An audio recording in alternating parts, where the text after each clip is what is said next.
Hey there, Drakes and Dragonettes. Welcome to the season finale of Campaign Spotlight. I'm Production Master Riley. And I'm Dungeon Inspector Jake. This week, we're chatting with Chris, who's a dear friend and the DM of the only long-running campaign I ever got to play in instead of DMing myself. We're going to be talking about how to end your campaign. This feels like a really fitting topic for the end of our first season. Let's roll initiative. All of you come from distant places, from all across the kingdom. You have all sorts of different backgrounds and all different experiences, but no matter what it is, you all ended up here, on the island together. You've been friends there, but you're not really members of the community. Well, you live there, but people don't like you. You're kind of weird, except for your friend Haskell. Now, Haskell was a small tiefling that kind of fell in with you guys. He didn't really fit in either, and you guys took him under your wing and learned from him and were his friends, and then the goblins raided your town. There were a couple casualties, but the one that struck you closest was Haskell, in that no one else wanted to claim his body. So, you had the choice of leaving him be or bringing him back, and that's what you've decided to do. Now, you're all pretty new to this, so this whole adventuring thing. Let's get started.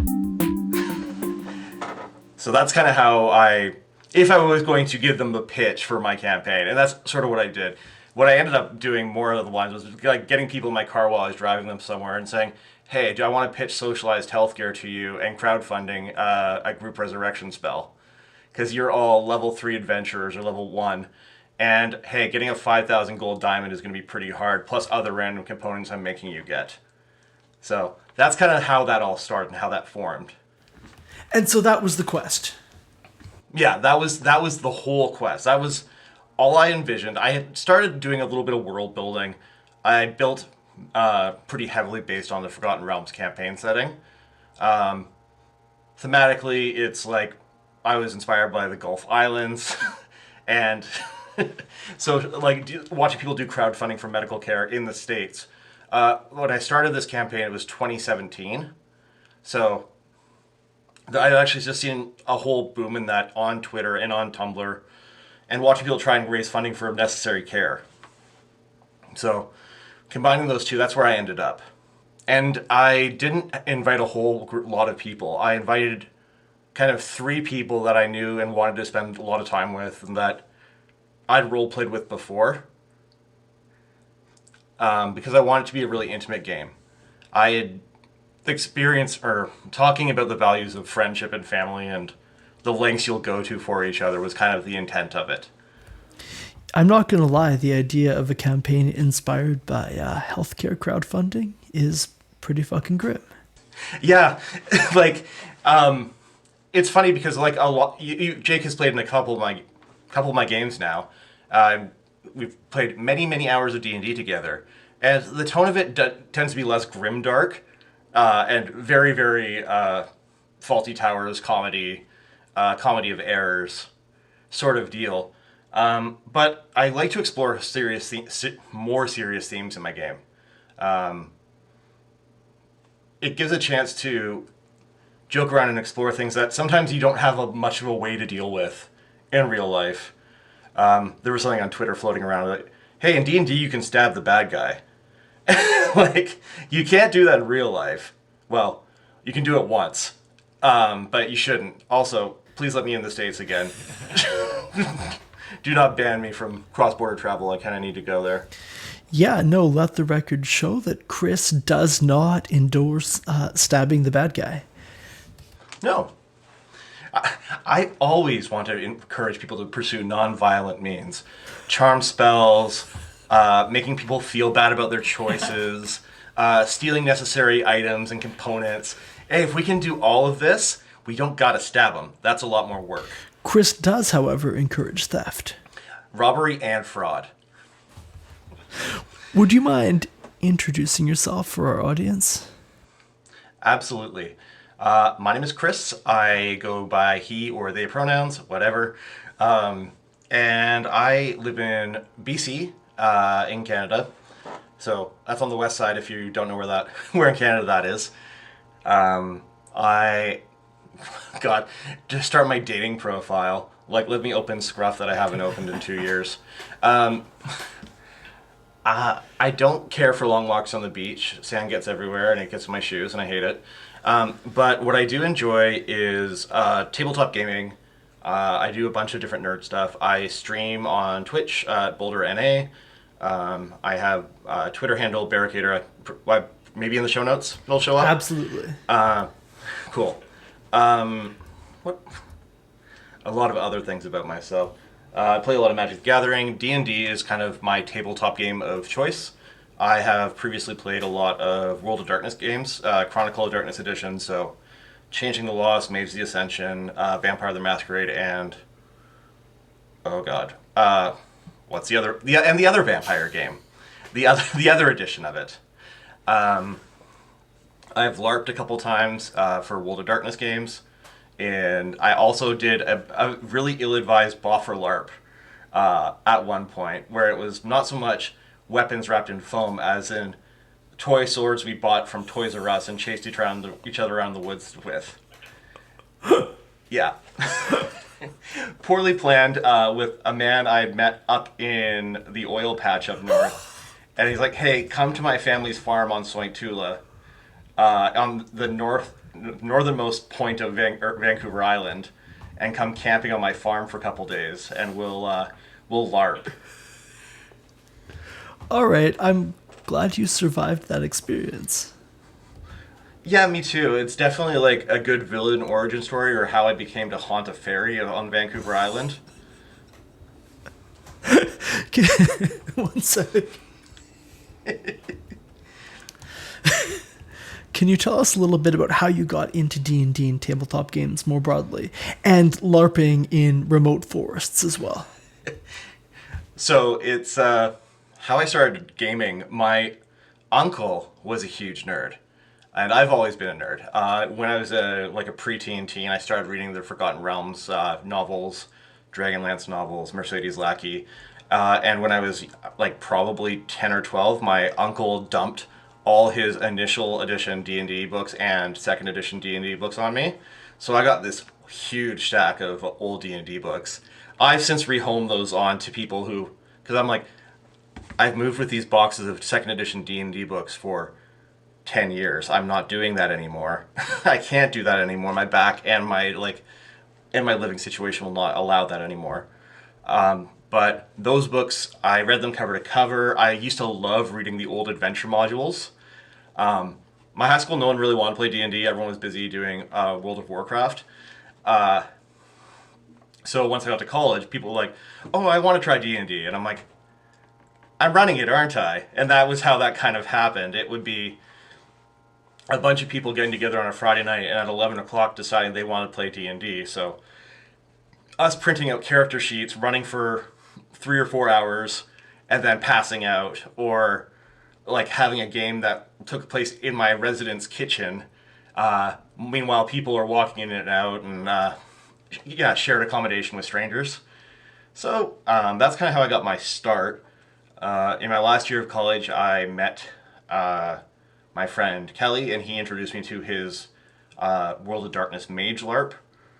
He actually streams on a Real Play podcast on Twitch for the Dork Tales channel. They do a bunch of other stuff, but he invited me to his games, and I fell into the LARP crew there for a while. And by a while, I mean 7 years. And so we would do 1 or 2 LARPs at a time. I did a Changeling LARP. I did Vampire and Mage, and two different editions of Mage. So it was in the city I was in, there was a kind of a community LARP that was like open access LARPing, which is an absolutely terrifying idea, and I would never engage with that. And then a small closed LARP for a group of friends, which made it a lot more fun, not scary, less creepy.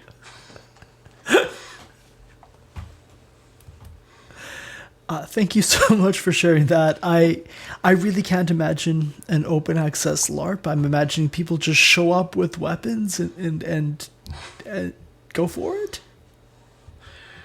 Yeah, if you look at some of the news stories around Vampire in the 90s and like the early 2000s, it's like, yeah, people. This probably shouldn't be on said, but yeah, dark timeline stuff. Like, really, people with like usually they always have a code of conduct, and like the Vampire books are actually very clear about that, especially in their LARP formats. About like no weapons, no props that could be used as weapons. Like, we want to be very clear that this is what our acceptable rules of behavior are. Whether people follow that or not, question mark, question mark, question mark. So in a closed game, when you know who everyone is and you know that they're not going to be like that guy who's like, oh, I'm a knife guy, like with a weird fascination with knives and like a points card to House of Swords or whatever, oh, House of Knives at the mall. So like, you know that they probably don't have a replica of Sting or Ladmering or something hidden away. So House of Knives is actually our main sponsor, so we will have to edit that out. Oh shit. Hey, House of Knives, if you want to show up on my Twitch stream, hey, I've got lots of background space here. Not yet sponsored, could be sponsored. So. Yeah, I feel like the eventual end game of all of our hobbies and passions is product placement for House of Knives. I haven't told you that about our weekly D&D game, Jake. That's what my really long haul is there. Oh, I've been streaming it this whole time. Man, that's what you do when I go to the washroom every 15, 20 minutes. Yeah, that's also why I casually, bring up consumer brands on the regular. Tide detergent, shippable mattresses. Ooh, yeah, the snack box subscriptions. Okay, we should actually talk about the campaign because I don't want to keep you all night. Can you tell us a little bit about this campaign and kind of a synopsis or an overview of it? So the first couple levels were trying to deal with the goblin invasion, trying and dealing with the fallout from it. We had a couple flashback sections where people learned about where they had come from and kind of did some character development. I am not often a very thorough planner for my games.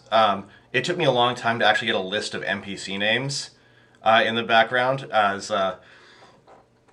many people are aware. There's lots of NPC names that are similar to each other, which is something I try and avoid now. There's lots of ones that are just real-world people names. I always like town guards with just man names, like Steve or Brett the town guard, because, hey, you got to make a living. I was really guilty of that early on.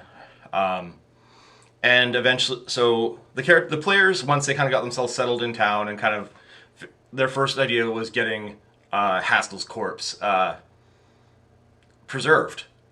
Like, how? Okay, so if we want to raise him from the dead, we need to have his body, and it can't be damaged, and it can't be rotting, it can't be decayed. We have to keep this in shape.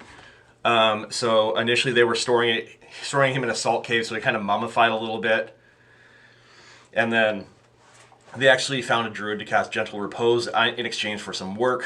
I did a little bit more setting development there. They dealt with some cultists of the God of Night and Loss. I accidentally did a lot of stuff with shapeshifters. It can't kind of be in a running bit, like, because there's a lot of monsters that are CMC 4, CMC like 6 to 8 that are shapeshifters that, like, we take on human forms, we do human things, and then, like, we cause problems on purpose. There was an early thing where one of my players, Jesse, got bit by a wereboar, and he's like, please don't make me be a pig person. And I'm like, I will not make you be a pig person. That's a weird thing for your character to experience if you don't want to. So let's just skip that. Let's have the player autonomy be like, let's not do this thing. We have that power to us. So Jesse's actually on this podcast as well this season. Yes. Jesse is my DM for a Dune-themed campaign, and has been a player of mine since 2017. It's been a year or two, so he was in my game with Jake that was a Forgotten Realms change, or kind of a variation on Descent into Avernus, and then this game, and then he's in my current Ravenloft game. Very cool. I will say that reading through a lot of old D&D manuals, like from the first couple editions, they absolutely love the idea of, oh no, you're a were-tiger now, and you're evil. Mm-hmm. Like, that was a big part of it. No magic can undo this. You're just evil now. Yeah, well, it's really funny, and I guess this kind of talks to a little bit about my inspiration for gaming. Those old modules, like, they had sections that I really love, like, stuff that doesn't make sense. Like, why would you build a dungeon and fill it full of mechanical traps? It's a great comedy option. It's not practical. What's the ecosystem? How does the monster fit through a door that's larger than it? Like, why is there a troll in this room?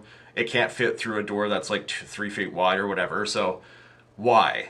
And as D&D evolved, they started getting better about that. They're like, okay, how did the monster get in the cave? How is the dragon stuck in the grated well? And that's stuff, like, part of world building that I enjoy. Like, let's make this actually, like, let's have a reason for things to exist and not just existing for the sake of existing. And talking about the were-tiger stuff and being transformed into something against your will, that kind of ties into, like, racial essentialism and, like, hey, these things are this a lot. I was gonna say this gender, but that's in 2nd edition only, where it's like male PCs are stronger than female PCs. Female PCs cap at, like, strength 17, or, like, can only have, like, the lower of the strength 18 percentile rolls. I'm like, well, this is stupid, and I don't want to listen to it, so I don't. Which heavily informs my my DM style, where if a rule's stupid or it's not fun, I will ignore it. Because I don't care about, like, arguing about rules. It's there's little I care about less than arguing about rules, and I just will not do it. No, that's entirely reasonable. Although it sounds like this resurrection in particular, you really had them play by the rules of how to make it happen, like as written in 5th edition. Yeah, I used that as a base. I'm like, okay, you have to find this diamond, and I added some components to it, like, oh, what if you can't get the diamond? Well, there's no cleric on this island. There's no cleric on the next island that can perform the resurrection, so how are you going to do it? Well, actually, what ended up happening was they left the body unattended in a cave, and a wild animal got in there and took the body out. And unfortunately, his body was not left in one piece for the resurrection to take place. So what they did instead was the druid that had initially cast Gentle Repose on the body is like, yo, this feels kind of bad that he got his, like, corpse ripped up. So in exchange for getting the ingredients to do so, I will get him I will reincarnate him for you. That's within my power. If you can find these, like, 4 or 5 items I need you to get. So now I have a MacGuffin. Now I have something I need my players to go get. They have to go to all the neighboring islands and catch these components, and yeah, that was kind of the bit about it. And throughout this, were you using flashbacks or something to kind of build the relationship with this dead character? Not particularly. I kind of was just like, oh, hey guys, that you can play whatever kind of character you want. That is going to be like, you want to be a turtle, you can be a turtle. You want to be a fallen devil, or a devil who's trying to seek redemption, but have given up most of their powers. Sure, whatever. You just want to be a giant mushroom. All right, like, you found a race that's a giant mushroom. You are a giant mushroom. We stand. But your central theme has to be, you are friends with these other these other characters. That the friendship is the central component. And other than that, it's up to you to make it work. Your friendship and your relationship to this dead person is central to it. I didn't, like, build onto their history. I just let them act like. There's an episode of Friends I think it's Friends. There's something called the Noodle episode, or the Noodle incident, where you never actually find out what the incident is. You just have to build that up in your mind to being this crazy event, this strange thing. But do you know what it is? No, because anything I tell you is going to be less important than what you guys see it as. I think that's from Calvin and Hobbes.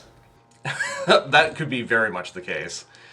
So, did the players in the game come up with some sense of how they were friends or otherwise invested in this reincarnation? Yeah. One of the characters was like, I need to, like, this would be the good thing to do. The good thing to do is to help my friend, to take this person under my wing and redeem myself this way. And then the other ones, yes, this is our friend. No one else is looking after, like, no one was looking after him in life. We need to make sure that he still has that chance. Okay, and so you had a fairly planned out end game initially. What did that look like? It was going to be a dramatic resurrection moment. The island's getting invaded. The ritual's underway while it's happening. There's a storm happening. Someone's trying to interrupt the ritual because it's in the druid grove and they want to take the druids out while it's happening. The druids can't help you because they're performing the reincarnation spell. You have to do this. You have to make sure that the ritual can still be performed. It's not going to be interrupted.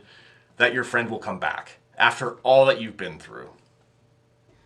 That was like what I saw as being, this is going to be the climactic moment. And it was climactic. It was dramatic. But also, when it was done, it was like, well, shit. That's it? He's back. Okay. I didn't really think it through, like, what that was going to look like. I'm like, yata, here we are. Like, I'm looking at you and you're looking at me. And because I had imagined it was going to end there, but there was this, like, kind of this poignancy in the air. It's like, no, we want to know this person. We want to explore more about them. Like, also, like, we want to keep playing D&D. Like, that was kind of like, well, we don't want to end the game, and I know that you don't have a plan, but let's yes, and like, let's keep going. There's loose threads in this world we can keep pulling at. There's, like, intrigue that you've established that you want to fall back on in case of emergency. And because players won't necessarily pick up on things that you've hinted at or you've tried to establish, there's a lot of stuff still up in the air that you know about that they don't know about. But, like, this is a campaign setting where I hadn't even drawn a full map. Like, I knew where the islands were. I knew where the mainland was. I'm like, but you haven't been there. You don't. It doesn't matter. Like, they're like, well, why are the goblins invading? I'm like, that's a good question. And they are being pushed out of their home territory by a dragon that's expanding their reign. Oh, okay. Well, let's go deal with that. Okay. Well, so it gets bigger and bigger and bigger. I feel like that's one thing about D&D, especially with, like, real play stuff that I've been watching, is like it's hard to capture the small moments really well, or capture a small scale event.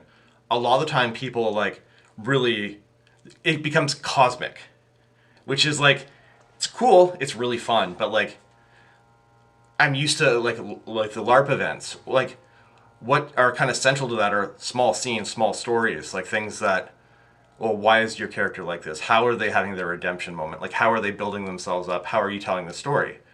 And, like, those small moments, like, his resurrection wasn't a small moment, but it was one scene that I wanted to capture, kind of encapsulate everything in.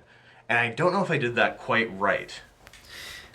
I think this is a baked-in assumption of systems that have this kind of exponential power progression, where inevitably it's really tempting to make the first session, hey, go fetch the sprocket, and the 60th session, hey, go kill God. Like, campaigns naturally have this exponential scaling, because in the first session, you have, like, mold earth, and then in the last session, you have meteor, right? And it makes it harder and harder to tell a really personal story, because by the top by level 20, or even, you know, the levels that campaigns usually get to, like level 16 or something, everyone's so powerful that it almost needs to be a cosmic threat. Yeah, like, and if it's not a cosmic threat, why are you dealing with it, or why are you invested? Like, is it a personal threat to you? Do you care about it because it's relationship to your friends? Like, do you care about defending the kingdom? Do you want to protect your castle? Like, do you want like what do you want? And it's great to have antagonists that come back and you have to deal with them later. I had this really cool idea for like, oh yeah, there's a group of like elven assassins and they're really cool and they all dress in like leather and blah blah blah, and then they got fucking murked by the party like so quickly. I'm like, oh, this is gonna be tough. Then like they get like this shit kicked out of them. They get the stuffing knocked out of them. We can swear. We can absolutely swear. Okay, good, because I don't want to say stuffing on any recorded method, unless we just want to like stuffing, bass boost. We'll have a whole other podcast where you can talk about stuff into your heart's content. Perfect. I love that. And like the leather gear elven assassins, yes, perfect. Yeah, it was like, and like you can build relationships up like that, but in the long haul, how are you making this important to your characters? I think I'm at a point where a lot of the stuff I do, I compare it to. People talk about the Matt Mercer effect. They talk about like the importance, like the visibility of NADPOD or the Real Play podcast, and like I like those stories. I like them a lot, but like that's not how I play D&D.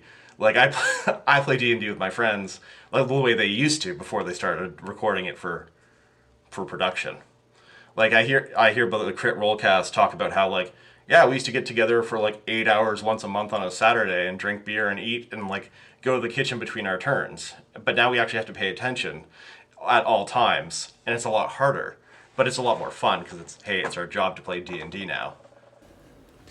No, that makes a lot of sense, and I think that coming up with that intrinsically motivating endgame that isn't what a lot of real played podcasts have, where it becomes like a giant titanic cosmic struggle.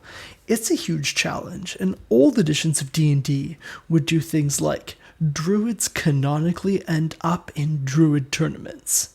And to advance beyond a certain level as a druid, you need to win regionals. Right, that was like in what this is in Advanced Dungeons and Dragons Revised 2nd Edition. Druids could only get to level 12 by competing in a tournament. And beyond that, they had to go to successively higher levels. And these older games generally had these, by modern standards, these pretty silly, pretty contrived things that would happen as your end game. Like the end game for a wizard was having a dungeon. Mm-hmm. The one I like, the monk one, where there can only be one person holding a title on a plane, and the highest rank was called I think it was called the Grand Master of Flowers, and like, which was like they've changed into it's now a magic card for representing Bahamut, which I'm like, oh, that's fucking sweet, but like, yeah, because you capped out like. And it used to be that humans could advance to like the highest level of a character class, and well, if you were an elf, you could only be like a level 13 wizard or something, which, yikes. Also, oof. But there was all sorts of weird stuff, and that I'm so glad we moved away from. Absolutely. I want to drill in a little deeper to what happened after that climactic scene with the resurrection. So this was the intended climax, the intended finale of the campaign. Mm-hmm. Well, and it was so I stalled. I'm like, I need to postpone game. I don't, and I was like, what the fuck am I going to do? And so I sat down with my players. I'm like, all right, like, here's the deal. First of all, I just changed medications and I don't know what's going on. And second of all, I really do need to I need to talk to you. Like, this was where I wanted to end. Like. And they're like, well, we want to keep playing D&D. We like the setting. We like our characters. Like, and just one of my players had brought forward an idea that they wanted to explore more of. Like, they had this character that they really liked, and they're like, what if I got more into this? Because I've wanted to play this character for, like, years. But I always get into a session, and either it fails to take off, or it doesn't keep going, and I never really get to dive into what makes this character. I'm like, okay, well, we can definitely keep going. And like, one of the other players like he was a turtle priest, and his turtle clan had been infiltrated by the cult of Shar, and who he thought were always like nature priests ended up being Sharites who were going to sacrifice him when he came of age. And he's like, I want to like go back and sort that shit out. And I'm like, all right, yeah, we're gonna go to the Turtle tribe, and we're going to deal with this a little bit more. We're gonna explore how how a devil finds redemption a little bit. Is this person a good person? They're trying, and isn't that what that counts? Well, sort of, but they also done a lot of real bad shit. So like, are we gonna make up for that? Are we gonna? So I had one of the players, or I had the redeemed devil player talking about how he encountered a paladin who is the son of a pair of adventurers that he had killed, and was looking for, hey, like, I know I can't make this up to you, can't make this up to me, but you can do some good in the world in exchange for what you've done. So this is what I need you to do to actually get my payback. And he was like, oh, and it was fun to get to like actually put a player in a situation where it's like, this is your backstory. You this is the dilemma you wanted, right? And the answer is, yeah, I want more of this. So I'm like, okay, so we'll keep going with this. We'll dig into this. We'll find more things to do. And because I'd thankfully left enough open strings and certainly not forgotten about them, there was stuff that I could go back and dig into and be like, all right, so we'll get into this and we'll get into this. And until eventually what ended up ending the campaign was I ran out of steam. Because I love that campaign and I love the setting, but trying to figure out what to do every single week is a lot. And sometimes I forget, like what else can I put these people through? Like, what else can I challenge them with? And without it being just like, room full of trolls. Like me flipping through the monster manual for challenge rating 10 monsters. Like, why would they encounter this monster? I'm like, this is not what I want to be running, and this is not what the players are looking for. So, and what I end up doing is trying to find like ethical dilemmas. Well, I'm not like trolley probleming them, but like, oh, you find ancient dwarven artifacts belonging to this clan. You want them because they're valuable. It's theirs by claim. Do you give it back to them? Okay, well, they're up at auction now. So the dwarf clan wants them, but also this group of bad guys wants them. And that's kind of what I ended up doing. And as I was getting towards the end of like, I don't know what to do, I started incorporating some more pre-written game material into my setting. So I pulled from Tales from the Yawning Portal. I grabbed, they did one of the adventures that was just a dungeon crawl. And I'm like, hey guys, I know this isn't what we usually do, but can we try this? Like, it's silly and weird, but like, there's 3 ancient artifacts hidden deep within this mountain, Great Plume Mountain. Do you want to go get them?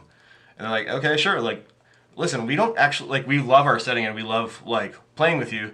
That's kind of, like, what's most important. So yeah, let's give this a shot. And they're good sports, and they were like, it's not really what we do, but everyone was like on board to play it. And that's actually, after that, in like the kind of the auction scene, that's kind of where I ended up. I'm like, hey guys, I'm stuck, and that's not how I wanted to end my campaign. And that's where I found myself ending campaigns, because like, you can have too much of a good thing, but also I can run out of good thing to provide, and I don't want to give shit thing, like, is the thing. That's probably more along the lines of it. It's like, this is taking a lot of energy to provide, and I don't feel like I'm giving out the quality that I want to, like the experience I want to.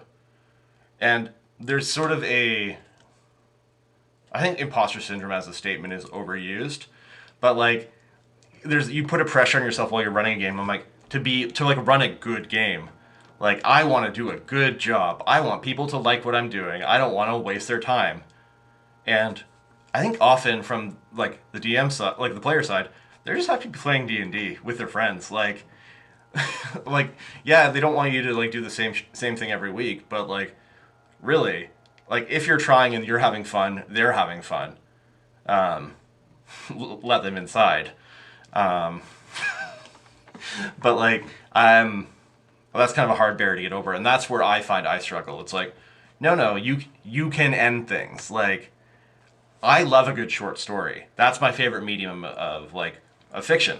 Like, tell a good story, get in and out in 30 pages, and finish it.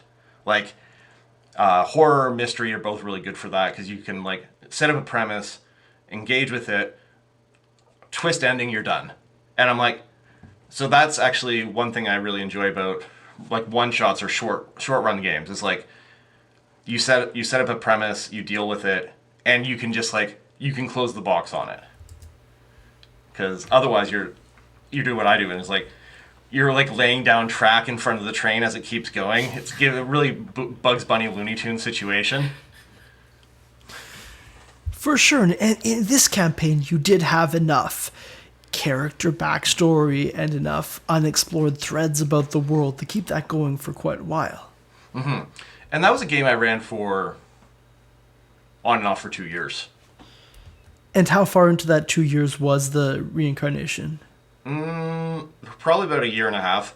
There was like a 3-4 month break at one point, and this was all in person, and it was like bi-weekly or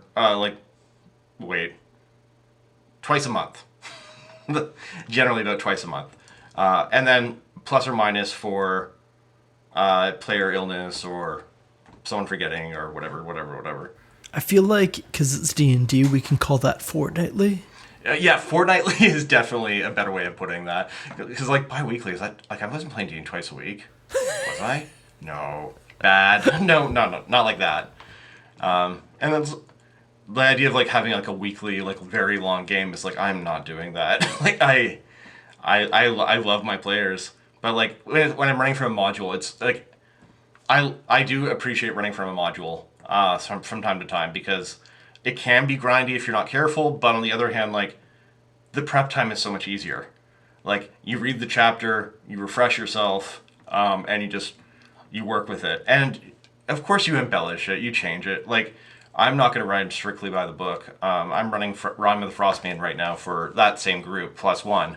And it's like, it still carries that, like, definitely my footprint on it, and my character's footprint on it. Because it's not just, like,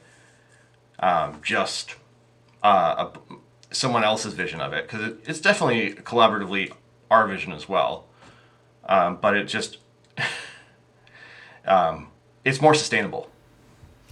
Yeah, can you give an example of what you changed when you were running modules for this campaign?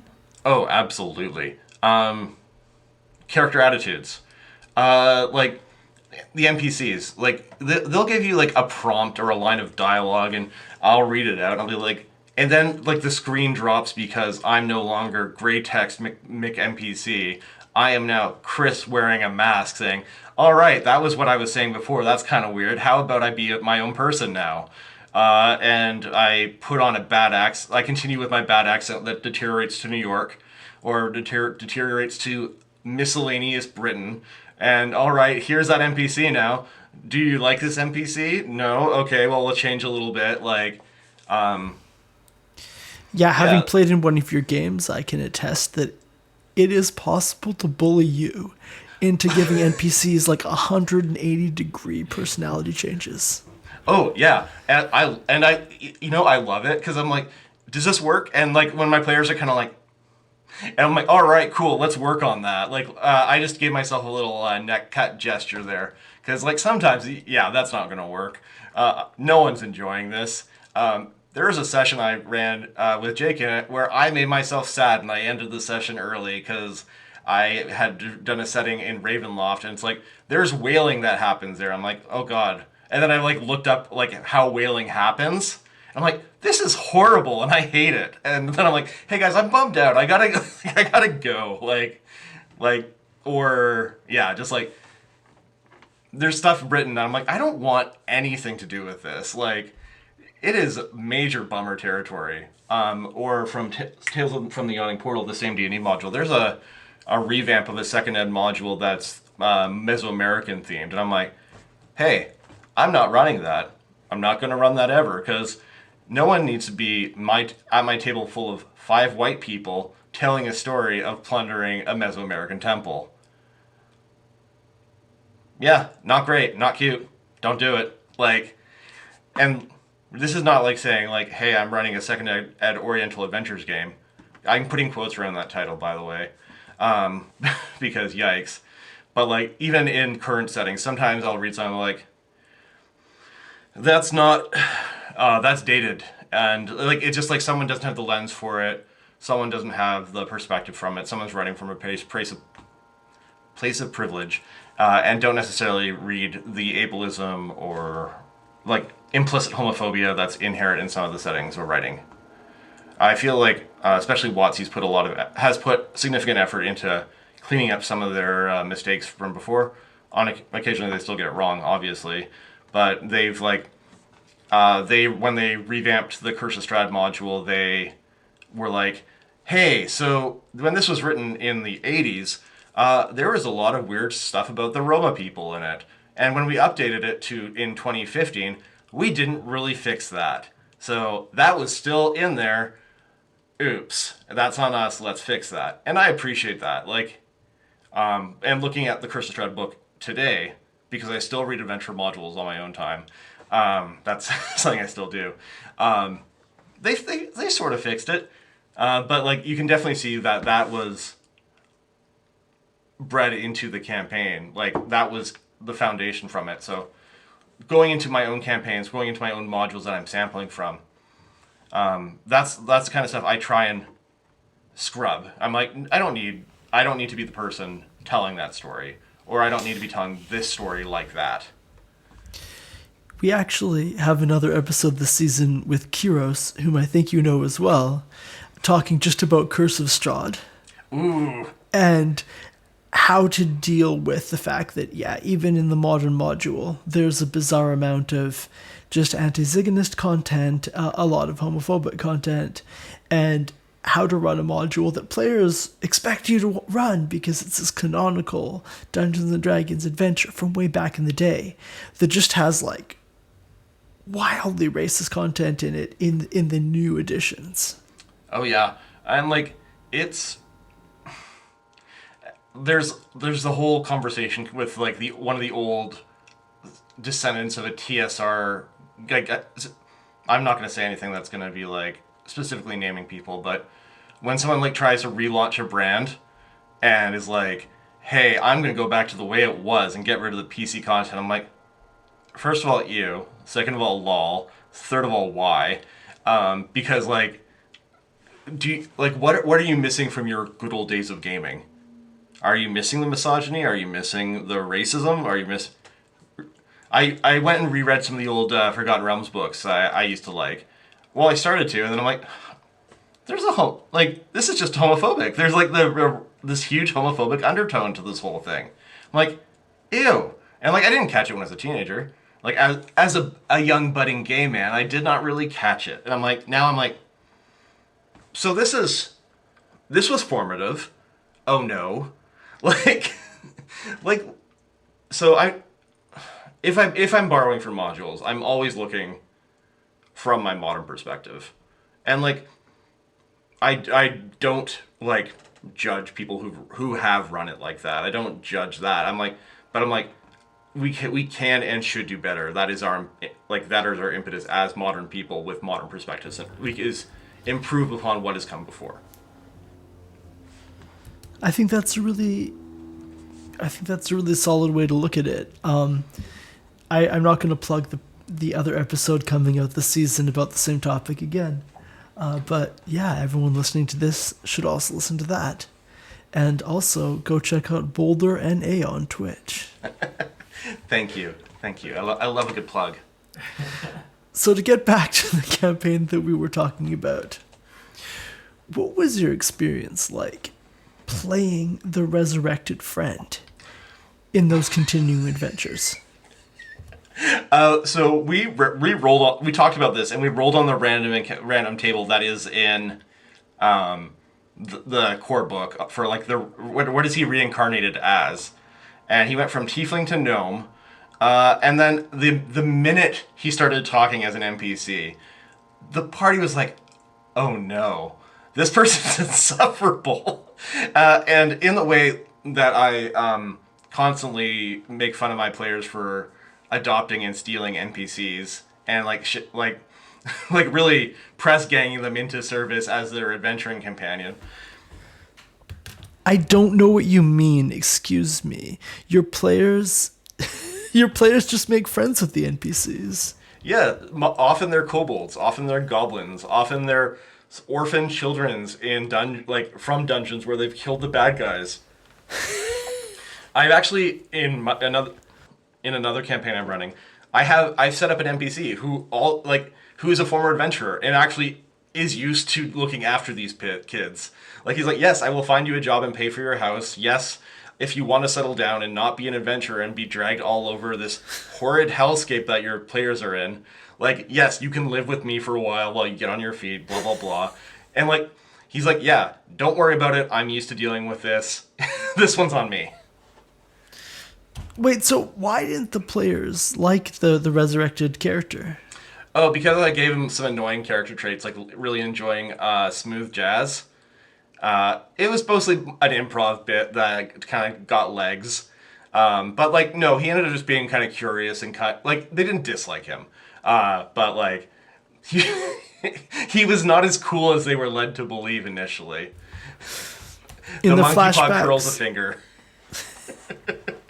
Wait, so in the flashbacks they didn't get any sense of an uncoolness? No. That was a fun trick I played on them.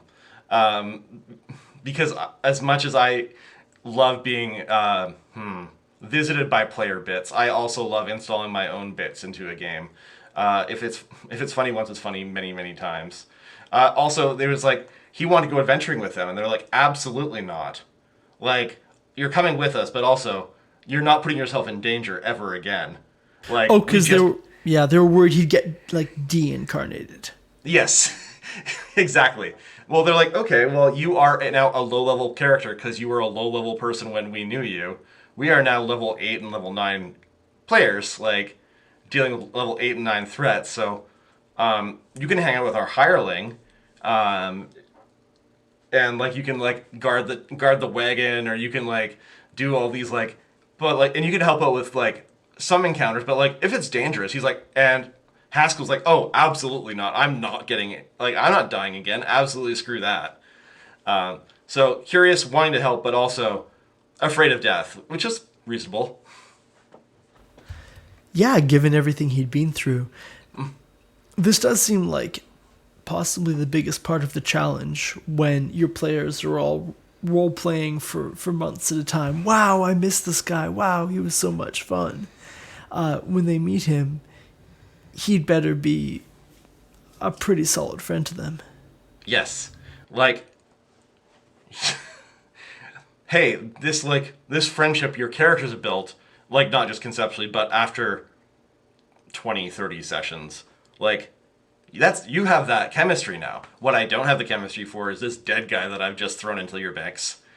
I had, like, a friend of mine who's like, hey, can I join up with your D&D game? Like, I'd like to be in one.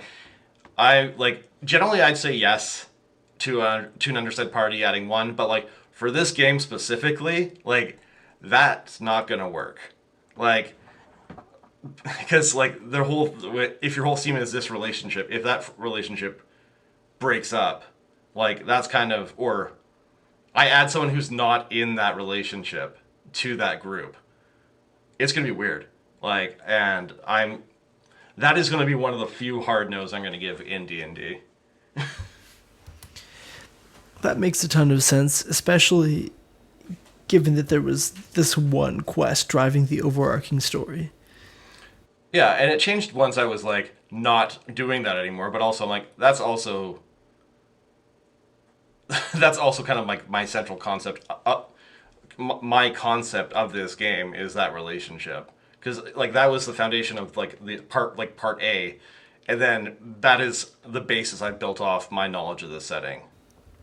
But you really gave the players the leeway to roleplay that relationship as they saw fit, without a ton of, hey, here's a flashback to you running through a meadow with this deceased character.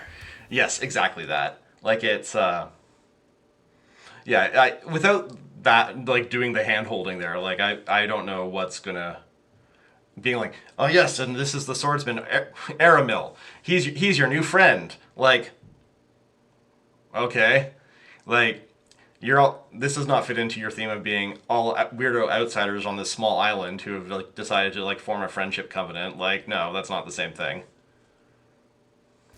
Did the players also, was it on them to fill in what that friendship looked like? Yes, I trust my players to be like to have an idea or to have ideas and like run with it. I don't want to tell them how their character relates to someone, and that's going to be kind of how I think about that. It's like I can tell you how relate to them, like, but really, what would your character have done? I think is how I would phrase that. That makes a lot of sense, and I guess you can, to some extent, trust that if they're willing to role play for months at a time, going through the trouble of bringing this guy back, once he's back, they will role play, and they will invent a backstory that kind of justifies that connection. Exactly. It that was also part of it was that I was role playing with people I already knew and trusted, and well, I don't role play with people I don't like. That's so I have a ground rule in life that served me very well. It's I don't sleep with people I don't like, and then or that don't like me.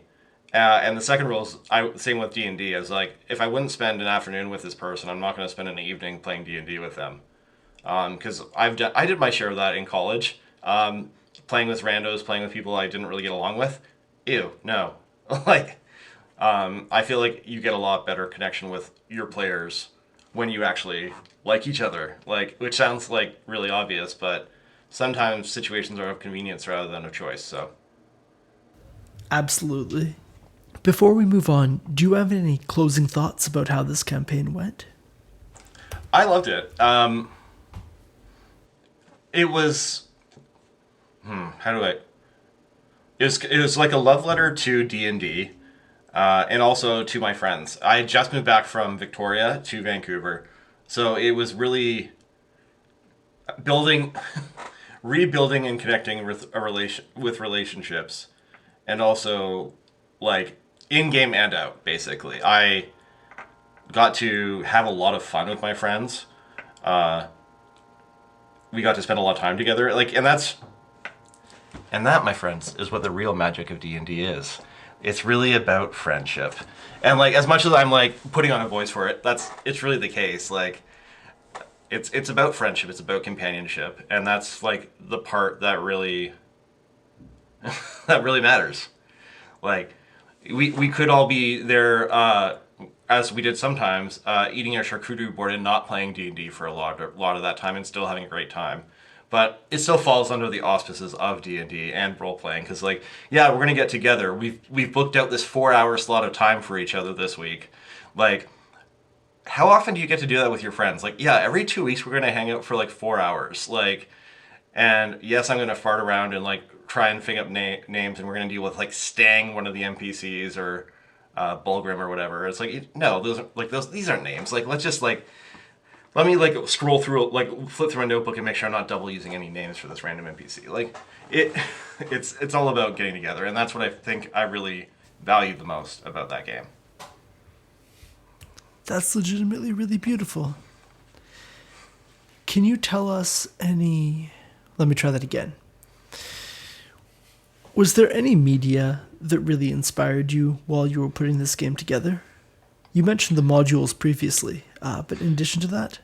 Outside of like D&D specific materials, stuff that really has spoken to me is the Mercedes Lackey Heralds of Valdemar series. She wrote a very, very female focused and also relationship centric form of fantasy, and there's characters that are like their strength is their relationships. Their strength is their ability to sense the emotions of others. And like, as much as people like to dunk on empaths now, like that style of book, like where there is something going on in the background. The kingdom needs saving. We need to get this message somewhere. But what really matters is the internal conversation we're having. That's kind of, and the romance of it. Like, not like sexual romance, but just like more classically romantic, pastoralism kind of vibes is kind of where I was drawing more influence from. And for the comedy aspects of it, well, God, where's my sense of humor come from? It's like old Monty Python bits with, like, old Monty Python bits, episodes of 30 Rock, like, me making fun of Supernatural. Like, those are all things that I've incorporated into my games, so. Making fun of Supernatural is just like a timeless, evergreen source of inspiration. I know this will instantly date this recording, but the fact that Misha Collins came out as not bi last week has been like an endless source of delight to me, because as the Tumblr post said, he's the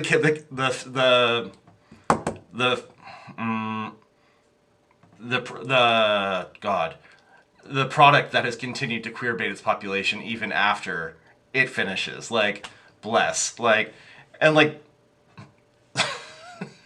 I'm not gonna say poor Misha Collins, but also lol. Also, goddamn. I was actually amazed how little of a story it was on Tumblr, like 10 years ago. Remember the Mishapocalypse? This would be all Tumblr would be about. The Mishapocalypse, we cannot speak its name. it'll hear us and come back. My apologies. I'll go do some kind of ritual to dispel it after this.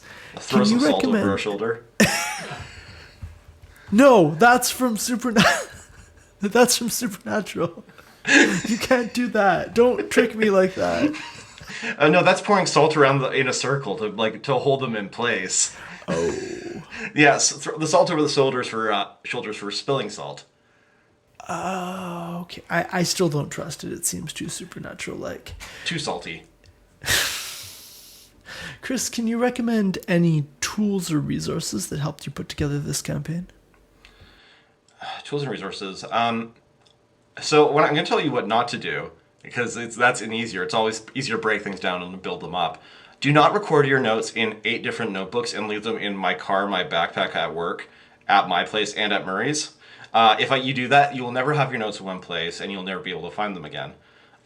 So when I'm actually like trying to get my shit together, I create a new folder on Google Drive. I don't just put it into the general abyss or on my OneDrive where everything else goes, because then I have document 30, which has like initiative counts from our D&D games, and then also like document 14, which has names of important NPCs.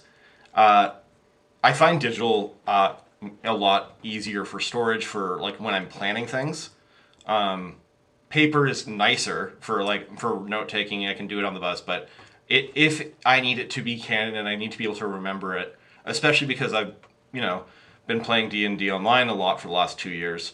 It goes into its own folder in a Google Doc, just keep access there. I've been playing on Roll20. It has good tools, but really what I need is all my stuff in one place, and that happens on my OneDrive. Chris, it's been an absolute pleasure talking with you today. Thank you both so much for having me. It's been a real treat. That's it for Season 1 of Campaign Spotlight. Thanks, Chris, for taking the time to chat with us about your campaign. I've been Jake behind the mic. I'm Production Master Riley, and nearby villagers are sharpening their pitchforks and lighting their torches. Join us next week when we chat about our plans for what we want to do next with Campaign Spotlight. For more on the show, including links to all our social media, visit folderfrequencies.com/campaignspotlight.